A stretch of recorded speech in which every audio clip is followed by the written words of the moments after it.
Hello everybody, my name's Steve Allen. Most of you know me. I own and operate Dharma Way Dojo and Self-Defense Solutions right here in Christchurch, New Zealand. Today, I'm welcoming a longtime student of mine who's been here nearly 3 years. His name is Les Mitchell. Les, welcome to the class today. Today is Les's private class, and he's kindly agreed to let us do some video with him and what you normally do when you come here, once you've started to learn the basic things and learn the basic movements of a form, and lessons primarily in Bagua and Xingyi, then you're going to practice at home. And always, the first thing I do when you come here for a class is I open myself up to question. So first come here with a question, because if you've been practicing, you're probably going to have a question. If not, your practice is going to be absolutely perfect. If it is, we'll move on to the next lesson. But normally I don't find that. What I find primarily is there's always some doubt about what you're doing, and you ask that question. So what we want to do now is let Les ask us a question about his Bagua practice, a particular movement, and we'll show you what that is. And you can see exactly what type of instruction you'll get here. So Les, what's your question today? Okay, well, sometimes you're in a situation where you've got to defend or offend, or however you're going to do it, going from drag and stretch his claws to cover elbow to be able to apply that efficiently in a violent situation. Oh, okay. All right, that's a very good question, because that's an application question, and it pertains to two movements in Bagua. And if you don't take Bagua or are not familiar with Bagua, you won't know what those postures are. Okay, so first I'll show you the first posture so that the audience will know what we're talking about. We know what we're talking about. So the first one is if you start to walk a circle. Bagua is a circle walking art. When you do that, you normally take a posture called dragon stretches its claws, which is this movement right here. Okay, so not to go into every basic detail of that movement, that'd be an hour-long video or more, but you take this posture. So your torso's turn is staying on the circle, and you're turning to face the center of the circle. Okay, so that's that movement. When you take a prescribed number of steps in that circle and you decide to do a particular posture or a particular set of movements there, one of the movements that I'm teaching in the 8 forms that I'm teaching basically to start with, is a movement from dragon stretches its claw called cover elbow. So you can see I'm covering my elbow. This has upward rising palm. This has twisting palm, or sometimes called screwing palm. Okay, so it persists, or it consists of those two movements, or hand coordination. So there are 8 basic hand movements. But from going to this posture is what we want to talk about, and that's what he means. So if he was throwing a blow and I stick my hands out, you can see I'm in drag and stretches its claws here. Okay. Now normally before that I teach a movement called lift the cauldron, which is when he throws a blow, I turn into it actually like I'm lifting something up and turning. Okay. There's a lot of internal things that go on there that we won't get into right this moment, but you'll see how I teach it. So if he's doing that and I come into this movement, you see I've done a very basic thing that nobody teaches probably but us, which is to step and rotate and replace. That's at the heart of every movement that you do, because that takes care of 3 dimensions: depth, width, and height. Okay, so I'm stepping, I'm rotating, I'm replacing, you see. So you're feeling pressure all the time. Martial arts are about balancing the horizontal pressure with the vertical pressure. Now, you're in gravity all the time. So what you want to do to make your strikes powerful enough is to be able to stay balanced in gravity and actually take the power of your body weight and gravity and send it through your joints unobstructedly, smoothly, fluidly. Okay? So when he throws this blow, I'm here, I can come around here, you see. I've struck. So speed kills. So you got to be speedy, but you can't be floppy. You can't be uncoordinated or inexact. So Kung Fu's about precision too. So you must be precise. So he's talking about if I come around here and do this, and now I've got to come around and do cover elbow. The movement then in the posture I'll teach will look like this. You're coming here, you stop this foot, rotate, come back, come out this way. Okay, that's the movement. So you're just doing this movement.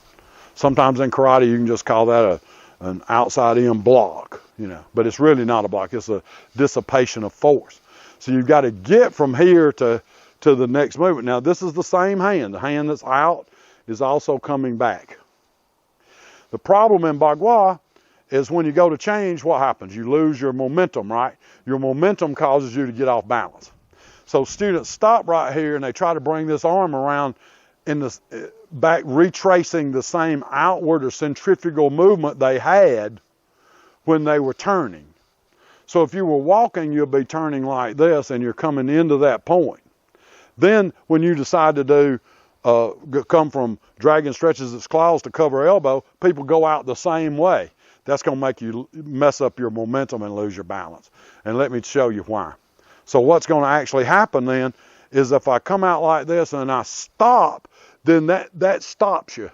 Well, you have momentum, and when you stop to do something, you've got to now start over. And that's really such a change in momentum that you'll lose your balance. Okay, so you'll see this movement right here, and people will stop, and then as soon as they stop, and they have to come back, you see they get off balance. What you want to do is move your centrifugal movement into a centripetal movement, and then back centrifugal and centripetal in smaller and smaller circles all the time. That should be tracing or actually showing you exactly what your dantian is doing in between your hips.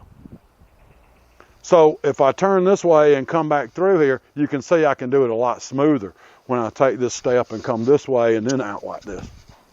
See, because it's coming around from this direction, so it's coming inside. Can I make it go back the same way? You shouldn't, because that would cause you to have to stop right there. There's only one way you can do it, and that's to make a minor loop, what I call a small loop or a microcosmic loop, to fit in with your macrocosmic loop. Because this is one big loop right here, and so even coming back here, and I just, on this side of that circle, I've done dragon stretches its claws, then on this side of the circle, I've changed it to cover elbow, which is not much difference in the two. But if I wanted to retrace this, which I just said not to do, how would you retrace that? Well, you don't stop to do it. If I get to this point, then what I can actually do is make a loop at the end of that move and come back out this way. Okay, so I can put two smaller loops on the end of one big arc in the loop. Okay, that's a hard concept to get. But let's say I'm coming this way, now I can loop it in and back out and then back this way. So you see I've actually made two loops. A loop this way, come back out with it, and a loop this way. So I didn't come back exactly the same, but I also didn't mess up my momentum either. Because what has to go out has to come back. And what comes back has to go out. Most people just pay attention to one of those, either the in or the out, but you got to pay attention to both of those. So now how does that work? If what you were saying is, how does that work if you're defending, right? So I'll tell you what, I'm going to go really slow, and you defend with dragon stretches its claws, and then I'm going to throw another blow. I'm not going to stop throwing blows. And you show me a defense with cover elbow, and that means dissipating the force and striking with the same movement. You see what I mean? So let's try it and see. So there you go like that. Now I'm hitting you again. See? Now I'm hitting you again, and what are you doing? You're simply standing there. When I threw the blow, you stopped. You stopped moving. You didn't maybe stop moving your arms, but your arms didn't do a particular posture, did it? See, let's do it again. So you're doing this movement here. See, there you go. Now from right there, you can see my other shoulder moving. You're starting to do something that's not based upon what I'm doing. So when you feel me right here and you're coming around and you do dragon stretches its claws, and if I were to catch this blow or block it, now, where's your loops?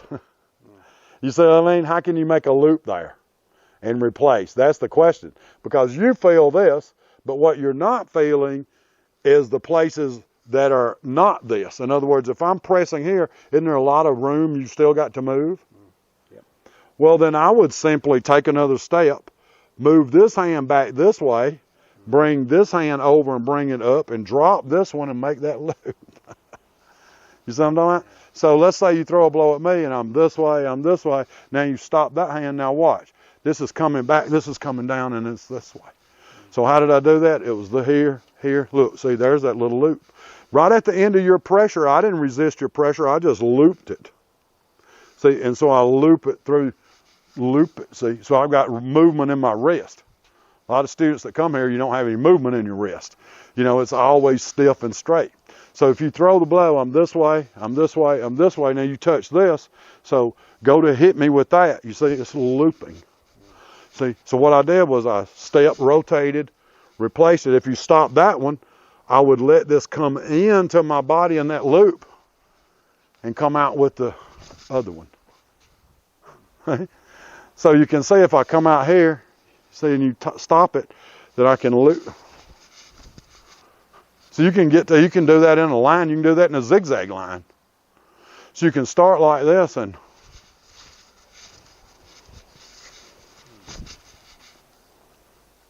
see. So if you throw the blow, it'd look like he stopped it here now. And watch. As soon as he stopped it there, I hadn't stopped. I've stepped, rotated this, my whole body, even this hand, and replaced it with this hand. Because it has to drop. It has to drop. Okay? So it has to drop. He pushes this one. It comes around, it drops.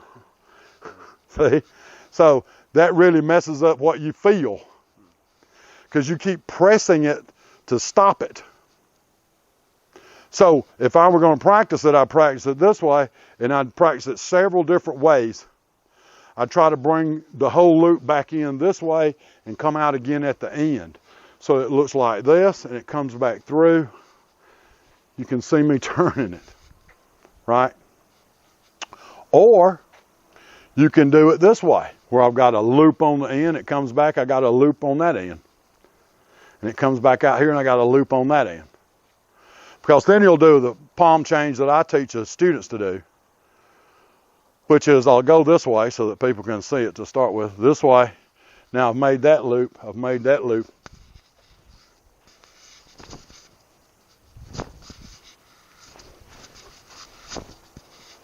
See? So there's your first movement. So you can see how I've created this rotation. So when I get here, I'm going to see how I use the bottom of the spine, the dantian, to create rotations in the body that I can feel the middle of the dantian interacting with the legs in such a way that there are 8 particular stations where the dantian can be in relationship to the leg. So back and forth in the middle, but on the inside of the leg, on the leg, and over the leg in Bagua. So that there are 8 particular stations that you've got to feel right here. So if I'm coming into here and I'm not into this leg yet, if he pushes me, I can come around the leg. You see what I mean? This generates a lot of whipping force from your spine through your feet, your legs, your middle here, your hips, and up through your spine, your scapula, your rotator cuff muscles, and your trapezius, which is part of your rotator cuff muscle, in your shoulders, and that always furls and unfurls or chains and unchains the joints in your arm. Same for the legs. So you got to feel this relationship between your torso and your dantian. It's not easy to cultivate that feeling. But once you do, you'll have a lot more sensitivity when touching your opponent. So that if I'm coming out here and see, you're just attacking all the time. Let's get back in the shot. So that you're constantly on a state of attack. So I'm not doing this if he throws blows, and I'm just not covering up waiting for him to beat me to death. I want to dissipate this force.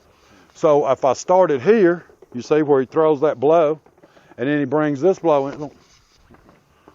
So you had and that's going fast, But I'm this way, and now look, I brought that up, it's been blocked. Look, there's that little loop. See, so you'll see it here. You blocked it here, right? So watch, there's a rotation, there's a step with the back foot, there's a rotation, there's this hand coming up. See, this hand dropping, and then a strike. Just like in the form. But I'm basing when I do it off of the pressure that he puts upon me. I'm not just doing it, and that's what you did. So if I throw this blow, are you feeling the pressure and dissipating the pressure, or are you trying to stop my movement? If you have to stop my movement, you have to stop. You have to stop me. See, that's not what you want to do. You want to be like, if you're throwing a blow at me, see, I'm dissipating the force over here. Throw this hand so that, see, I'm dissipating that force. Now I'm going to do cover elbow, but he blocked that, right? So it was an outward movement. So I'm just going to step, rotate, and make this an inward movement and swap the hands. And that can happen very, very fast. When this dropped now, what happened? I trapped both of those arms. It's not trapped forever, but if it's trapped a split second, you can hit him in that split second because I have both hands operating together. The biggest problem with students are they throw one hand out here and this hand doesn't do anything. They have to be, you see, handing force back off to each other through the body and the feet. See, that's the main thing of it. Everybody wants to come out here and move one body part at a time. It doesn't work. You have to integrate all of your body parts. So the movement, say, throw that blow, and I'm this way. You see, I've got both hands here. He throws that blow. There's dragging, stretches its claws, but he's blocked it, right? So now I want to come to what? Cover elbow. So how am I going to do it? I can bring this hand back. So I mean, but not all the way back, just enough to get past this little finger. See, so put pressure on it. See, so it's like you are pushing something off a limb and it, see, that's what that pong energy does for you when you have song and pong, right? So you have this energy going down, you have an energy in your body going up. So that energy going up now has to go out because this goes down and in, this goes up and out. So if he does this movement, here's this out energy, and that energy is also expanding and contracting. So I use those energies to create my postures. And in Bagua, I create centrifugal and centripetal movements. Because the goal is to stay moving, never stop moving. So if I get here and you throw a blow and I stop, I'm stopped, you're stopped. You got one hand in the fight, I got one hand in the fight. But if he just gets one hand in the fight and I get two hands in the fight, you're at a disadvantage. So if he throws the blow and I come around here, he throws this other blow, you see, I've got two hands in the fight. Do you see what I'm talking about? Try it again. So here's dragon stretches its claws. Do dragon stretch. See, don't just slop through it. Do dragon stretches its claws. See what I mean? Show that to me. There you go. Now I've stopped you. Keep this down. Keep the elbow down. Now I've stopped you. Now what's the thing here? Pretend like that's where you got to in the form. Now you can cut this in. So if you cut this hand in by turning, bring this hand to replace it up here. So slide this hand up through it. There you go. Now come around. Now trap it. Now there you go. Yeah, you see it now? So now you know it. So next time I go to hit you, make sure you can defend yourself. Hey, thank you very much for helping us with that demo and the great question. We really appreciate it. If you want to learn real martial arts and actually how to make it work, give us a call. You'll see some information down here that tells you how to get in touch with us. Get 2 free lessons, no obligation, and I'll see you inside the dojo.